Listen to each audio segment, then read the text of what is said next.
Every morning the world starts quietly, one soft light at a time. Homes flicker awake, shops open. People take those first small steps into a brand new day. And in all of that ordinary movement, there's something kind of extraordinary. A moment worth noticing, a spark you feel before you even name it. Sometimes it's quiet, sometimes it's small, but kindness shows up right on time. And every morning we choose to show up with you so we can look for that spark together. Good morning. I'm Matt Rouff, the Uncommon Kindness Guy, and this is Kindness Rising. Let's rise together.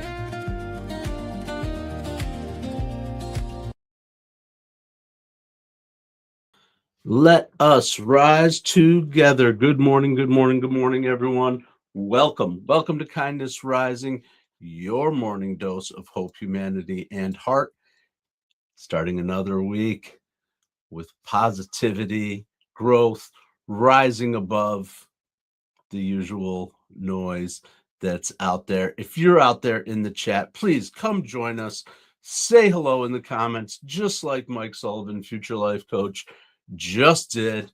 I am glad you're here, Mike Sullivan, every weekday morning, 7:30 a.m. Eastern, as we get up and get after it with a little hope, humanity, and heart, and today even a little bit of music sometimes.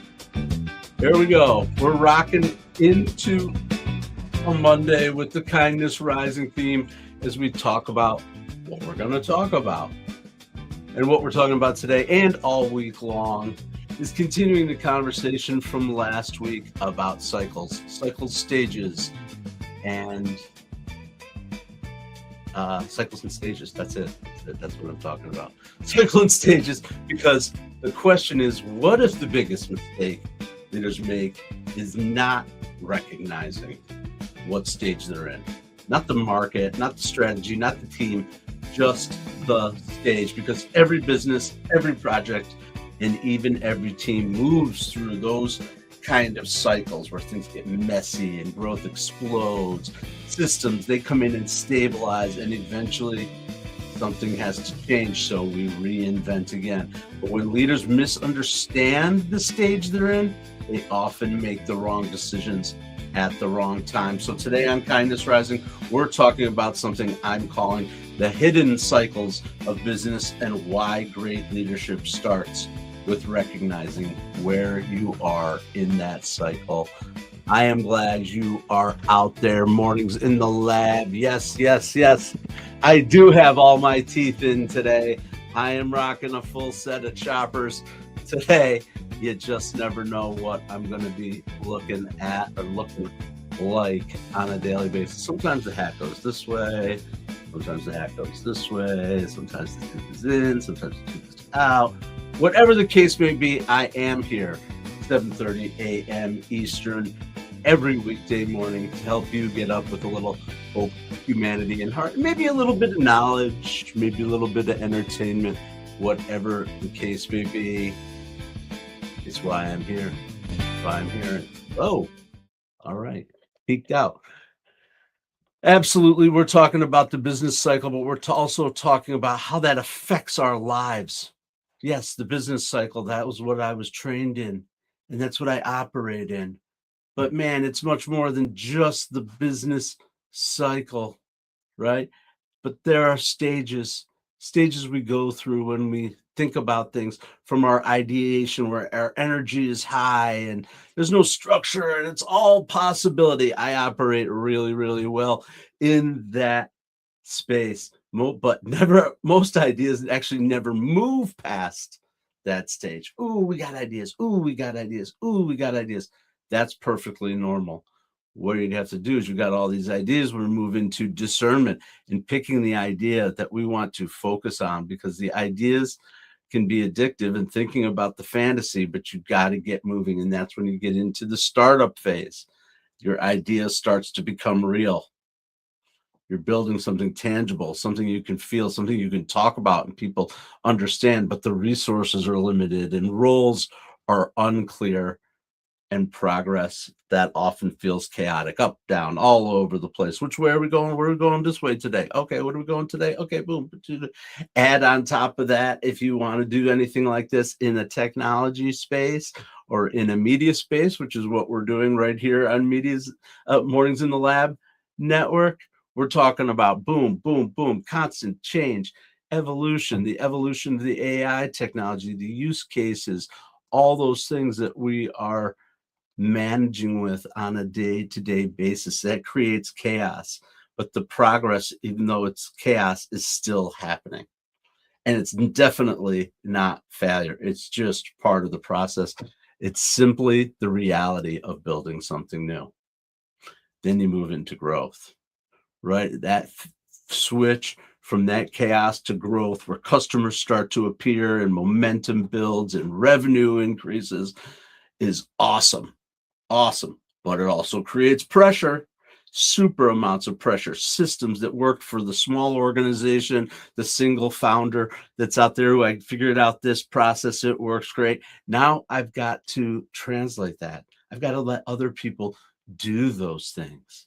And maybe those people, what worked well for me because I built on it, didn't necessarily work for everybody else. That's when those systems start to break and leadership evolves and processes mature, right? Then we're mature, right?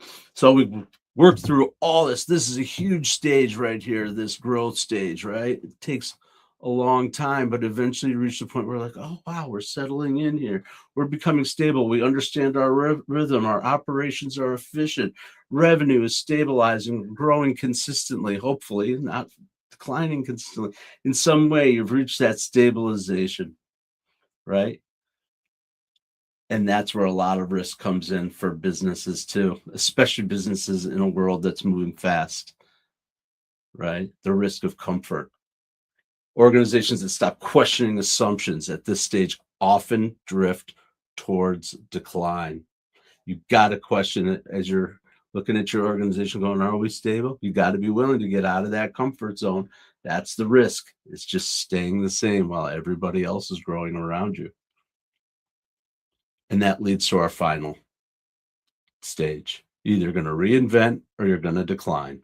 Markets change, technology evolves, customers are expectations shift, the world shifts around us, so organizations must innovate and begin the cycle again. Or die. I mean, that's what happens. Organizations die, or especially organizations that take their eye off the future. The classic example, especially here in upstate New York, of course, is Kodak. That's the lesson that businesses learn when the rest of the world was investing in digital, Kodak was, nah, we're going to put our efforts into other areas. This digital thing, it's never gonna take over paper photography, optical photography, that kind of thing. So failure to keep up with those changes, comfort, investment in that led to their decline. And it's going to happen in other industries. It happens every single day. All right.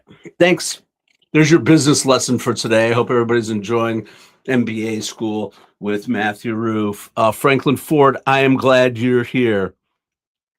You're going to, hi, you doing? Are you going to subscribe to the channel? I hope if you're out there and you decide to subscribe to the channel, you do that and will come back to me at 7:30 a.m. Eastern every weekday morning.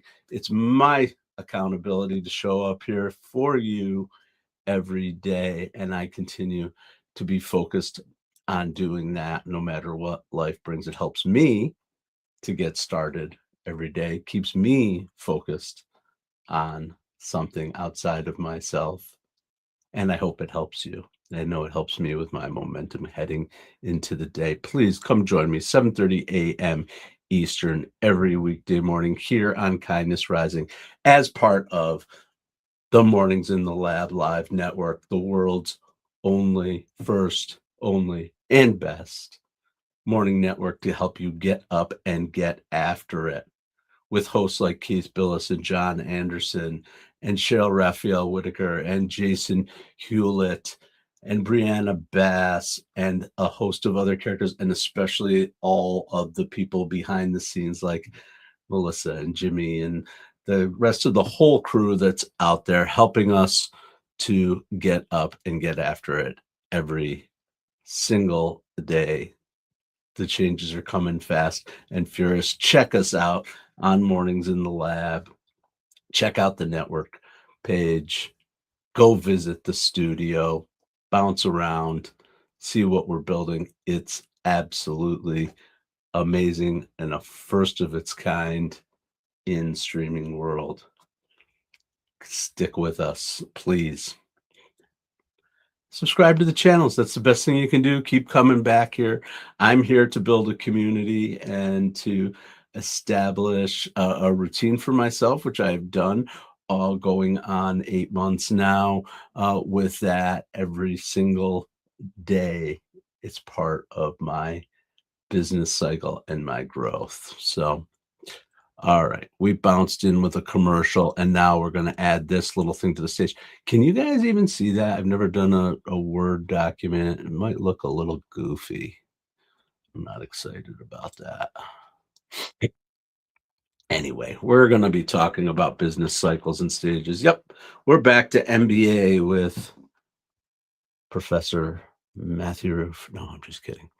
It's important. It's important, and it's setting up the whole week for us, actually, as I try to figure out how to find the dang thing, because it's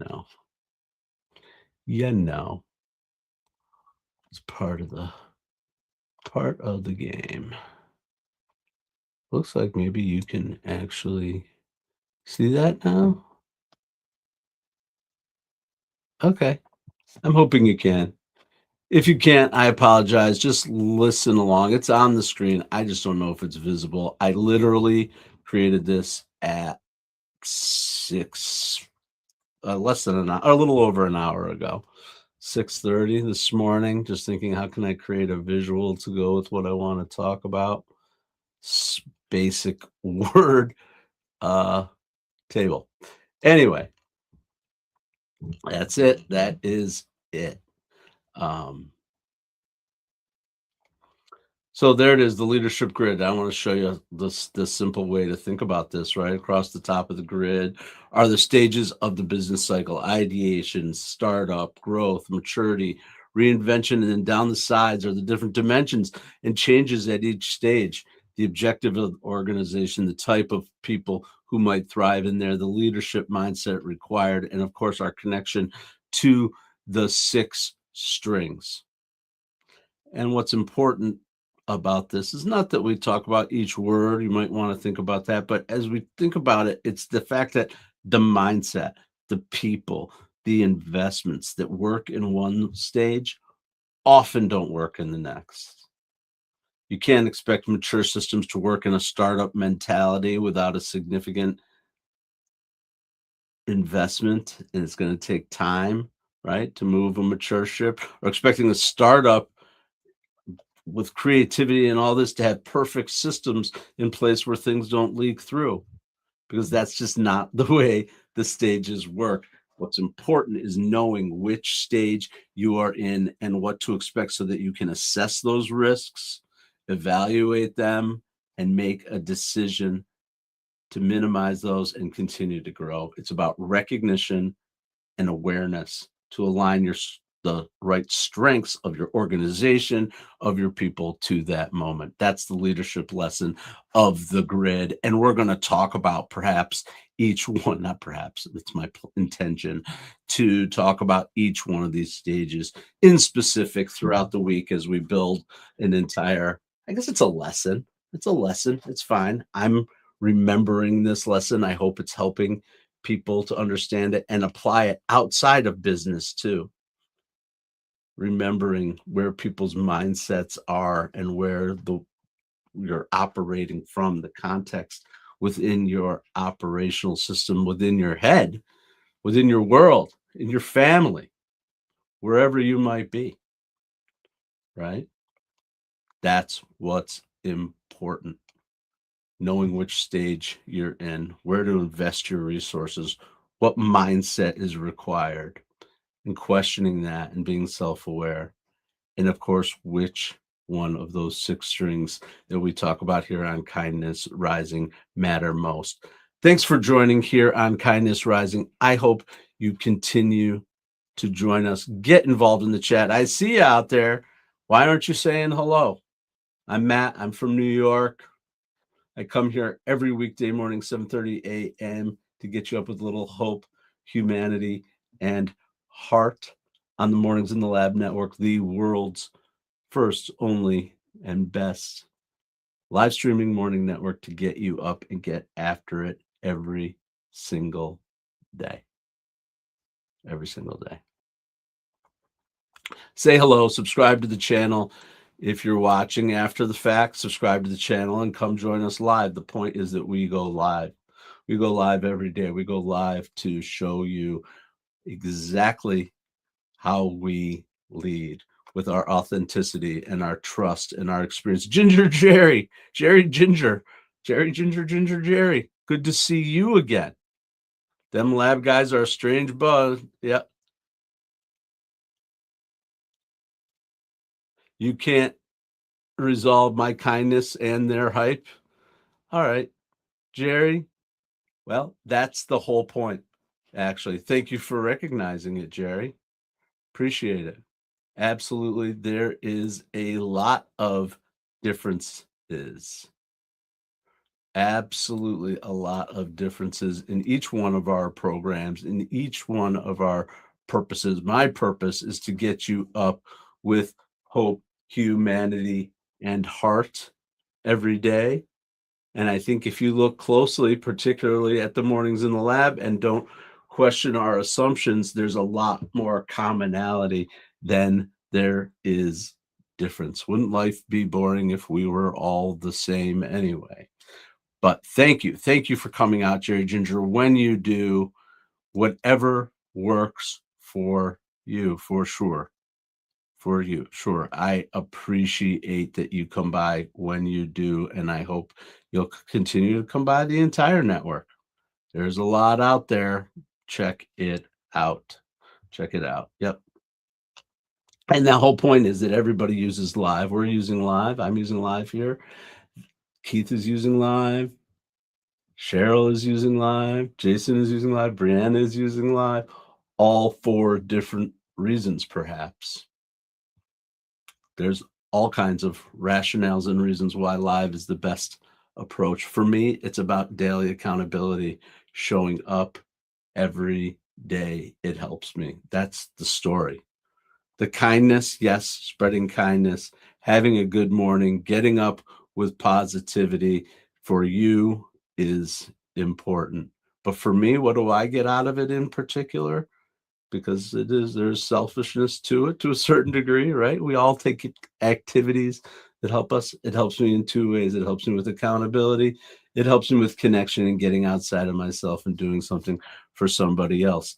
Other people might be using it for lead generation to build. And I also like to build the community. I love it when people come back. I just like connecting with people in whatever way I can. Mike Sullivan, Roseanne Rouff, Jerry Ginger, all the people who come back on a regular basis. It's important to me because it's my connection. It's my way of connecting with people. Going live is another way to separate your brand if you're a brand out there. A way to stand out, to build authenticity, to build trust with your customers, real relationships, the real face of the brand, not AI generated, 100% AI generated, not processed through corporate so finely that it becomes vanilla. No, you're about showing up authenticity. If you're a coach, a consultant, a solopreneur, whatever you're doing out there, this might be the way for you to stand out. It's certainly the way Cheryl Raphael Whitaker is standing out with her Starts with Joy program, and Jason Hewlett is standing out. I'm standing out. Keith and John are standing out through live, and we're not going anywhere. Thank you so much for coming out today. Wow. Okay. So This is what we're talking about. I'm going to take that leadership grid off the screen. Enough's enough for everybody with the leadership screen, right? But I also want to talk about the fact that there's a human side to this cycle, right? The people, the different stages of a business require different strengths in people. Some people thrive really well in ambiguity. Others thrive well in structure. Some people are creators. Some people are operators. The mistake that leaders often make is expecting the same type of mindset to succeed in every stage. But the visionary who thrives in ideation, they may struggle running in a mature operational system. So we have to find ways to keep those people engaged and keep that energy when you're outside, when the cycle's going on over here and you've got people over here who have amazing talents, but it might not necessarily be where your organization needs them the most. There's other ways to bring that talent in. And sometimes it's just not the right fit and it's not the right stage and not the right age. And you figure that out too. And you have those uncomfortable conversations, which I've been on both sides of for sure. The key is, as leadership, not forcing people to change their nature, but recognizing the stage of the cycle and aligning the right strengths to the right moments. There's lots of models out there for doing that. I talked about Patrick Lencioni's 5 dysfunctions of a team.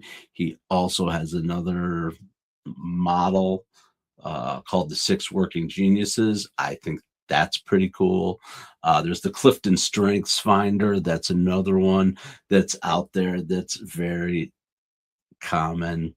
I've talked with some friends recently on another channel and in other chats about these tools that are out there. That's really, really important that we recognize that these tools are great for giving us structure and ideas, but there is a inherent problem that people get obsessed about it. And then you start managing to a tool, a number, to a label. I'm a DISC, DIQP, there's a million of these systems out there.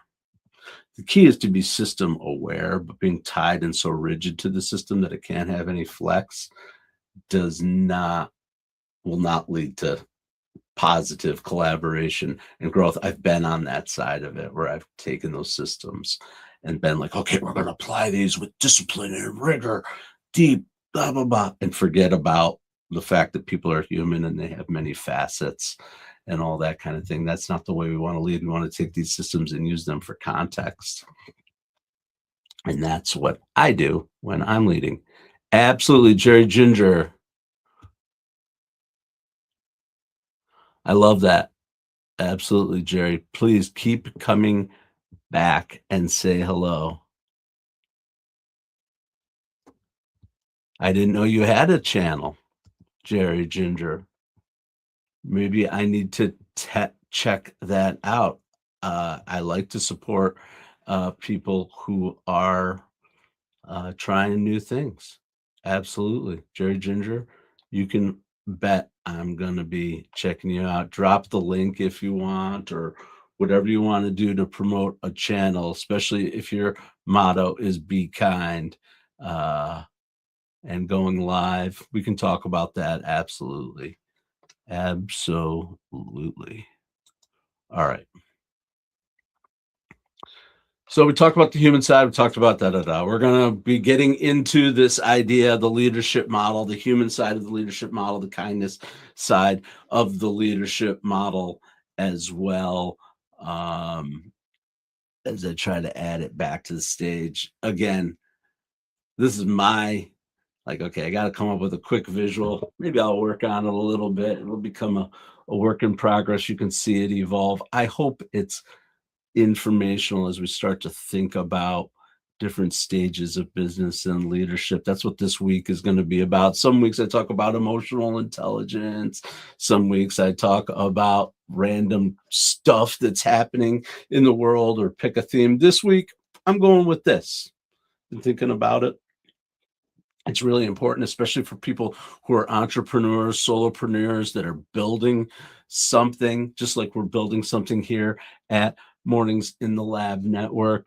I think it's really important. I hope that it's of interest to people, and I'm trying to connect it back to that human side as much as I can, because I will tell you, I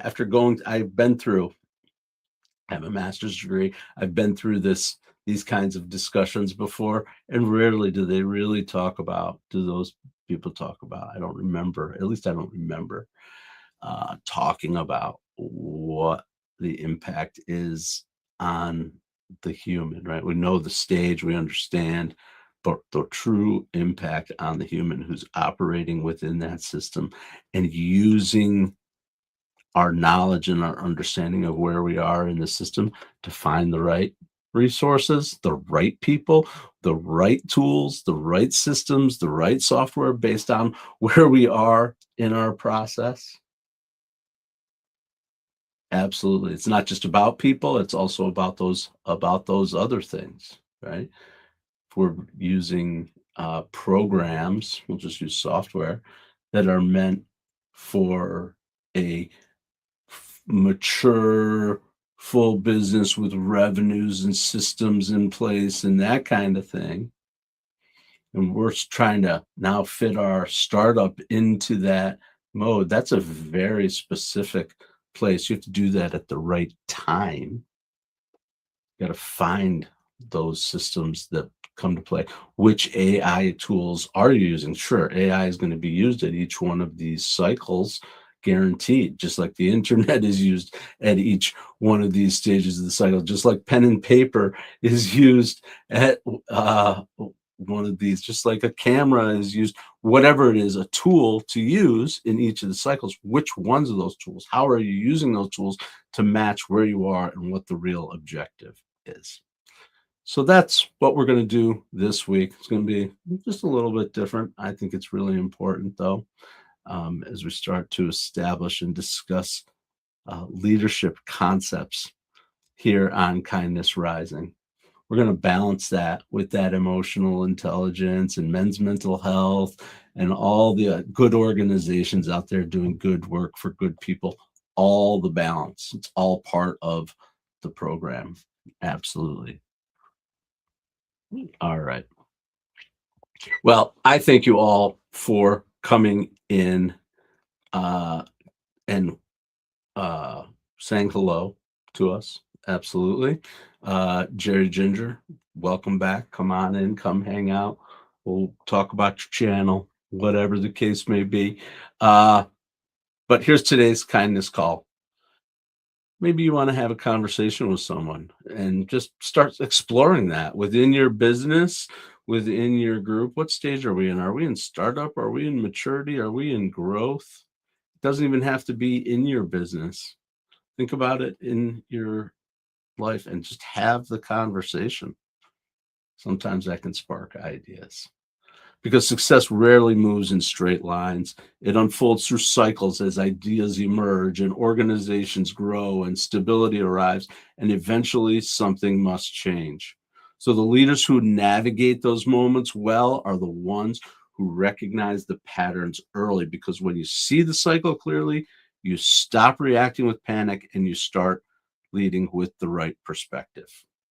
Thanks for joining me here on Kindness Rising. Come on back, 7:30 a.m. Eastern tomorrow morning. Subscribe to this channel. Get on over to Mornings in the Lab with Keith John Friends, as Jerry Ginger said, with a little bit of a different vibe over there, the adult rated version of what's going on out there. But I think if you stick around, you'll see exactly what's underneath that, which is the same kind of hope, humanity, heart, and goodwill towards people that exists here on Kindness Rising. It exists all over the Mornings in the Lab network, including here with Cheryl and on It Starts with Joy and the Jason Hewlett Show and Mornings in the Lab network, the whole team and the shows that are coming up ahead that are all about helping you get up and get after it every morning. So come on back, 7:30 a.m. Eastern tomorrow morning. And until then, stay uncommon and stay kind.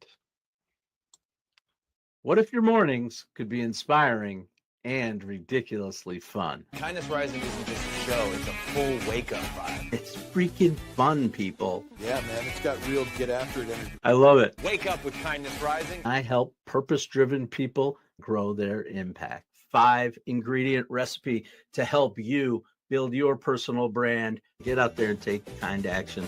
If it's live, they'll feel it. On Kindness Rising, we bring you proven strategies and fresh ideas you can actually use. If you're not failing, you're not trying. Exactly. Fail fast, rebound faster. You'll see the bloopers and the genuine connections that make kindness contagious. We sometimes get into a little bit of trouble. Pretty much my life made the list. You can trust what you see right here is honest, respectful, and uplifting. Social impact organizations, and we always talk about them. Try kindness.